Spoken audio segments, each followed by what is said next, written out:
السلام علیکم ورحمۃ اللہ وبرکاتہ۔ ماشاء اللہ کئی سوال آ گئے، انہی میں سے ایک سوال ہے کہ فطرہ فرض کرنے کا مقصد کیا ہے؟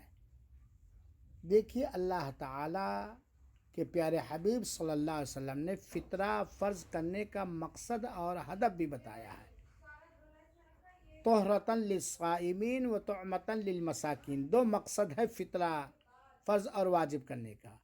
ایک مقصد ہے روزے داروں کو پاک کرنا، روزے کے حالت میں جو ایسے کمیاں ہو گئی جس سے روزہ فاسد اور باطل تو نہیں ہوتا ہے لیکن ثواب میں کمی ہو جاتی ہے، تو فطرہ ادا کرنے سے روزے دار کی دھلائی، صفائی اور پاکی ہو جاتی ہے۔ ایک مقصد تو یہ ہے۔